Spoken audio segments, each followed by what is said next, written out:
Halo kawan pajak yang berada di seluruh Indonesia, saya Natalia akan menemani kawan pajak dalam beberapa menit ke depan dalam podcast KPP Pratama Curup, yaitu Ojak Obrolan Pajak. Nah, kali ini saya sudah bersama dengan salah satu podcaster terbaik di KPP Pratama Curup. Ayo tebak siapa? Benar, siapa lagi kalau bukan Bapak Nur Habib. Selamat datang Bapak. Selamat datang. Ya, gimana nih kabarnya Pak? Alhamdulillah baik. Baik ya Pak ya. Apalagi di awal bulan puasa kali ini, sehat ya Pak ya? Sehat. Tetap semangat? Tetap semangat. Puasanya lancar ya Pak ya? Insya Allah. Oke Pak. Nah, dengar-dengar kita mau bahas tentang insentif pajak nih ya Pak ya? Betul.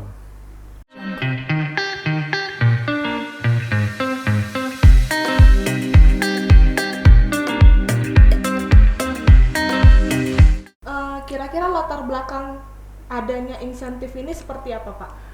Ya, jadi mungkin perlu diketahui para kawan pajak semua yang ada di Indonesia. Sebelumnya mungkin saya kenalkan dulu ya. Saya Nur Habib, salah satu kepala seksi di KPP Pratama Curup, ya kan, yang sekarang mengemban di seksi pengolahan data dan informasi. Selanjutnya terkait dengan pertanyaan yang menarik terkait dengan insentif, perlu kita luruskan. Insentif yang dimaksud di sini bukan insentif bahwa kantor pajak akan memberi bantuan langsung tunai atau semacamnya gitu ya. Iya Pak. Tapi ini insentif ini mengarah kepada bahwa para wajib pajak yang selama ini membayar pajak, ya kan, diberikan keringanan berupa insentif tadi.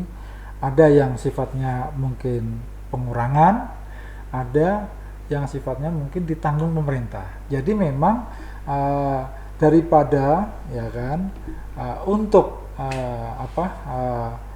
belanja untuk membayar pajak, nah lebih baik belanja untuk mencukupi kebutuhan ekonomi. Itu salah satunya kan gitu ya. Kemudian latar belakang yang lain, ya kan, bahwa kita tahu pandemi ini kan rupanya masih berlanjut.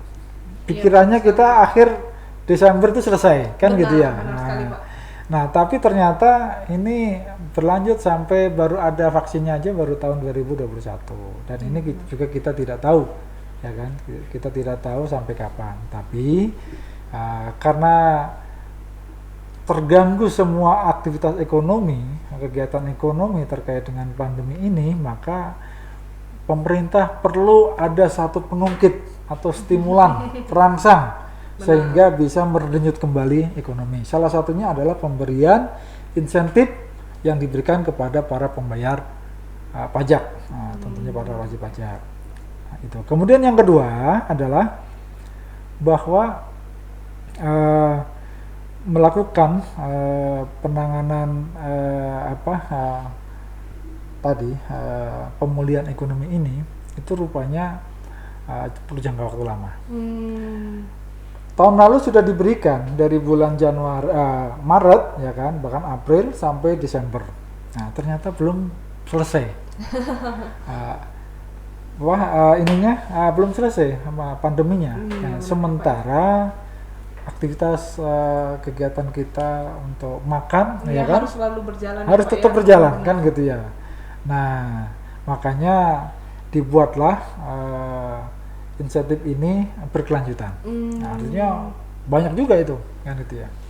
Kalau dari tahun lalu itu ada hampir 800 triliun untuk digelontorkan ke situ. Nah, itu kan luar biasa. Iya, kan benar gitu ya Pak. Iya. Nah, ini makanya ini salah satu perhatian pemerintah untuk merangsang, menstimulasi para masyarakat di Indonesia, terutama wajib pajak melalui tadi insentif ini. Gitu, Mbak Nata. Pak ya. Untuk peraturannya itu Pak yang mengatur tentang insentif pajak itu peraturan apa Pak? Nah, ini yang perlu kita cermati gitu ya.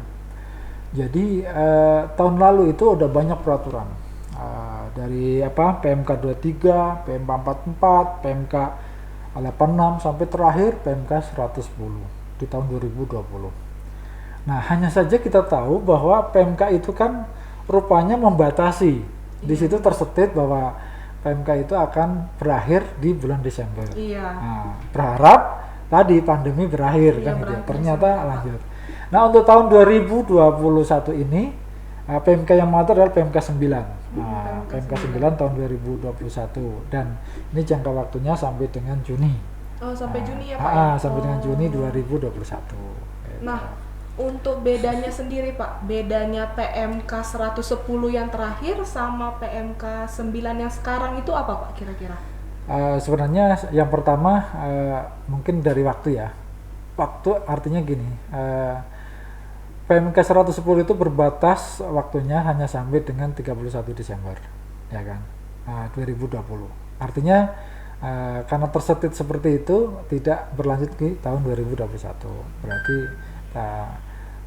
kalau kita mau kebijakan itu akan berlanjut, maka harus dibuat PMK yang baru, kan gitu ya. Nah, ini makanya muncullah PMK 9. Berikutnya adalah ada perluasan dari segi KLU. Klasifikasi lapangan usaha yang mendapatkan yang mendapatkan insentif ini, ya kan. Pak. Contohnya begini, saya akan bacakan, ya kan. Untuk pengembalian pendahuluan ini terutama untuk yang para pelaku bisnis di importir kan gitu ya. Itu tahun lalu di PMK 110 itu 716 KLU. Nah, sekarang nambah di 725. Jadi ada penambahan kan gitu ya. Secara umum kalau yang lalu sudah melakukan atau memanfaatkan insentif, tahun ini masih bisa. Hanya saja sekarang lebih diperluas lagi gitu. Begitu.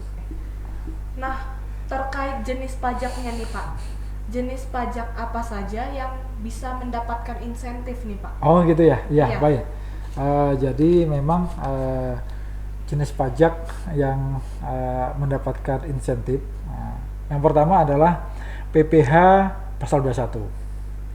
Nah, mungkin perlu saya kasih tahu bahwa para perusahaan atau para wajib pajak yang mempunyai karyawan itu kan memotong PPh pasal 21. Iya, ya benar, kan? Pak. Nah, dengan memanfaatkan insentif ini tidak perlu potong, ya kan? Yang gaji karyawan itu PPh pasal 21-nya nanti akan diberikan full kepada karyawan dan nanti pajaknya karyawan itu akan ditanggung oleh pemerintah. Oh, begitu ya Pak ya. Nah, yang kedua pelaku UMKM. Jadi di sini adalah PPh final PP 23, ya kan. Nah, ini juga ditanggung pemerintah. Jadi kalau kita setiap bulan misalkan para pelaku UMKM membayar 100.000 gitu kan. Iya, benar. Nah, itu bisa tidak bayar 100.000 itu begitu ya, Pak ya. dengan tadi memanfaatkan insentif ini. Nah, gitu. Kemudian yang ketiga adalah PPh final DTP untuk sektor padat karya dan ini konstruksi terkait dengan konstruksi P3TGAI. Intinya terkait dengan konstruksi irigasi pengairan kan begitu gitu ya. ya, Pak ya. Karena ini mungkin kayaknya logika pemerintah bahwa ini adalah sektor padat karya yang bisa menggeliatkan ekonomi dan bergerak di daerah-daerah pedalaman kan gitu ya. Makanya perlu diberikan insentif kontraktornya kan gitu ya. Kemudian yang keempat ya sekarang pembebasan dari pemungutan PPh pasal 22 impor. Nah, pelaku impor ya kan itu bisa memanfaatkan ini kan. Kemudian ada lagi pengurangan PPh pasal 25. Nah, contohnya gini. Kalau kita misalkan selama ini punya PPh pasal 25 100 juta. Nah, Iya, benar Pak. 100 juta. Nah, ini akan diberikan pengurangan bisa sampai 50%. Kan gitu ya. Jadi lumayan. Jadi cukup bayar separuhnya ya. Gitu ya, nanti. Gitu ya, Pak ya. Jadi ada semacam relaksasi lah gitu ya. Nah, itu. Kemudian tadi yang keenam adalah PPN yang akan menjadikan mendapatkan pembayaran pendahuluan. Itu bisa diminta memanfaatkan insentif ini, terutama untuk yang bagi berisiko rendah kan gitu ya. Itu Mbak Nata.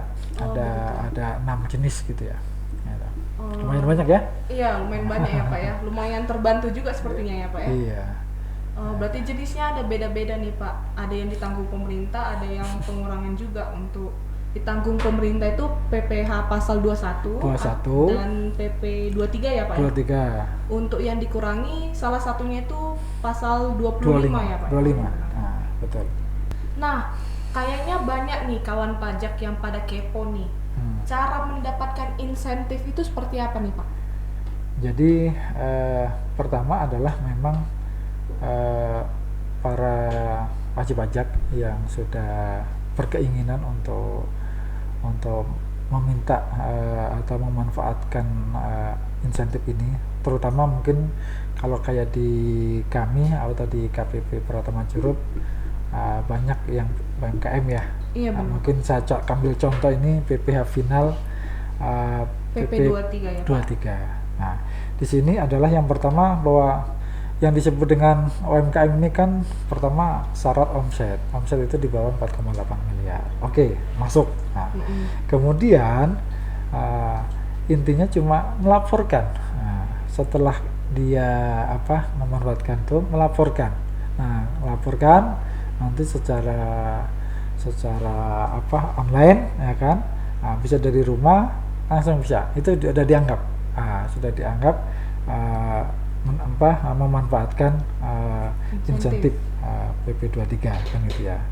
Kalau di sini saya mungkin perlu garis bawahi, contoh misalkan menyampaikan laporan realisasi PPh final ditanggung pemerintah melalui saluran tertentu pada laman www.pajak.go.id atau www.pajak.go.id ya, paling lambat tanggal 20 setelah berakhirnya masa pajak. Jadi karena ini ketentuan lapor tetap tidak tereduksi, maka walaupun memanfaatkan insentif tidak bayar, tapi tetap lapornya dapat, harus lapor gitu. Karena itu sebagai monitoring kita, siapa saja yang sudah memanfaatkan. Kalau memang ngomongnya misalkan gini, saya memanfaatkan insentif, kan sekarang lagi dapat insentif gitu ya.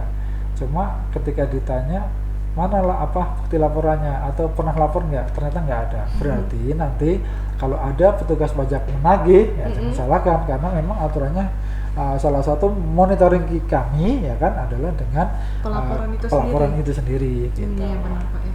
Berarti itu pelaporannya tiap bulan ya Pak ya? Tiap bulan. Tiap bulan. Sebagaimana pelaporan SPT sebenarnya. Gitu ya. Berarti laporannya bisa online, nggak perlu datang ke kantor pajak Pak? Zaman sekarang mah sudah dipermudah ya kan. Jadi cukup kunjungi saja tadi laman www.pajak.go.id kan gitu ya. Nah, ini sudah dari rumah bisa kan gitu ya. Jadi gampang sekarang. Apalagi sekarang dipermudah lagi lewat HP pun bisa kan gitu ya. Jadi sekarang impact dari pandemi ini mudah-mudahan juga kita jadi melek teknologi ya. Iya, mudah-mudahan juga untuk kemudahan kita. Walaupun dari rumah tapi tetap produktif insyaallah. Iya benar Pak.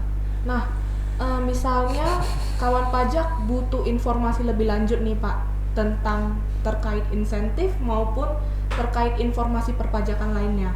Kira-kira mereka mesti ke kantor pajak dulu atau bisa menghubungi kalau itu apa gitu Pak? Kalau itu di kantor pajak KPP Pratama Curup ada nomor cantik dan nomor ajaib.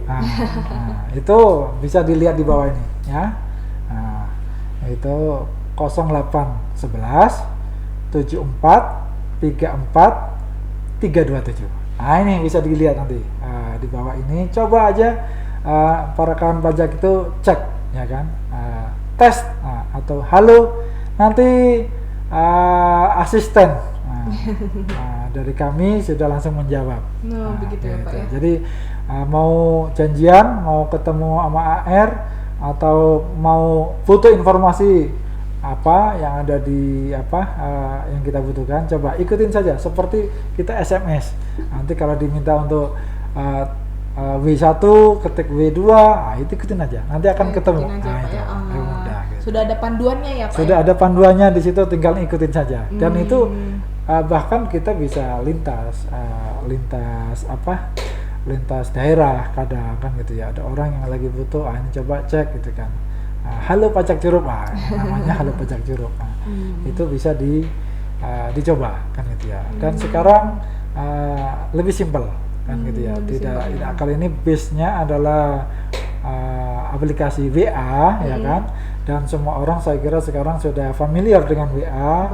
Mudah-mudahan lebih bisa untuk melayani selama 24 jam. Gitu. Berarti ini nggak hanya satu wilayah ya Pak ya? Nggak ada satu wilayah. Ada wilayah Rejang Lebong, Kepahyang dan Lebong juga ya Pak? Betul. Jadi wilayah sebagaimana KPP Pratama Curup meliputi KPP wilayah Kabupaten Rejang Lebong, Kepahyang dan Lebong. Itu ada bisa. Bahkan kalau memang yang disimpan itu nomor ini, Anda dari manapun bisa minta informasi dari sini juga. Gitu ya. Karena WA itu juga tidak bisa dilokalisir ya untuk daerah mana kan gitu ya. Kalau Anda bahkan mungkin di luar negeri nyimpennya nomor Halo Pajak Curup, bisa akses. Gitu. Begitu ya Pak ya. Nah, kali ini nih udah gampang ya Pak ya, untuk laporannya juga bisa online, untuk menerima informasi juga bisa lewat WA, bisa lewat online juga Pak. Nah, kira-kira bisa ajak kawan pajak nih untuk mengajukan insentif gitu loh. Baik, terima kasih Mbak Nata diingatkan. Jadi kepada kawan pajak dimanapun Anda berada, insentif ini adalah fasilitas yang diberikan pemerintah kepada Bapak Ibu sekalian wajib pajak. Alangkah tepatnya atau bermanfaatnya apabila ini Bapak Ibu memanfaatkan, dan barangkali yang biasanya dana untuk membayar pajak bisa dialihkan ke tempat yang lain yang lebih bermanfaat atau yang lebih berguna kan gitu ya. Nah ini kami senang apabila Bapak Ibu memanfaatkan insentif ini ya kan. Tentunya memang dengan syarat-syarat yang sudah ditentukan atau ketentuan-ketentuan yang berlaku. Kemudian berikutnya adalah apabila Bapak Ibu ada perlu informasi terkait dengan perpajakan, bisa menghubungi nomor yang tadi sudah saya sampaikan seperti di bawah ini, 0811 74 34327 ya kan. Ini ikutin saja step-stepnya sebagaimana instruksi yang ada di balasan WA. Mudah-mudahan mendapatkan informasi yang dibutuhkan. Demikian mungkin Mbak Nata. Baik Pak ya. Kira-kira ini udah sampai di akhir podcast kita nih Pak ya. Cepat sekali ya. Perasaan baru berapa menit? Baru sebentar ya Pak ya. Nah, semoga kawan pajak di sini bisa menerima informasi banyak ya terkait insentif maupun terkait Halo Pajak Curup ya Pak ya. Ya benar. Satu lagi Mbak Nata, saya mau mungkin sampaikan. Boleh Pak. Jadi mohon doanya pada kawan pajak semua. KPP Pratama Curup sedang mengikuti penilaian ZIWBK. Mohon bantu doa dan dukungannya untuk kami bisa mencapai itu.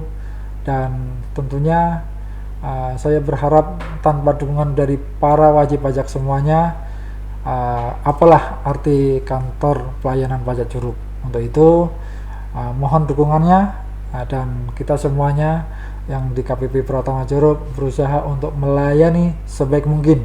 Dan ingatkan, apabila ada kawan-kawan kita yang berusaha coba-coba mendekati korupsi, laporkan saja. Kita akan senang hati apabila dari Bapak Ibu ikut berpartisipasi dalam penilaian ZIBPK ini. Terima kasih. Baik, itu aja Pak ya. Nah, kita udah sampai di akhir podcast kita pada hari ini. Semoga informasi yang disampaikan tadi bermanfaat untuk kawan pajak sekalian. Akhir kata, sampai jumpa lagi. Dadah.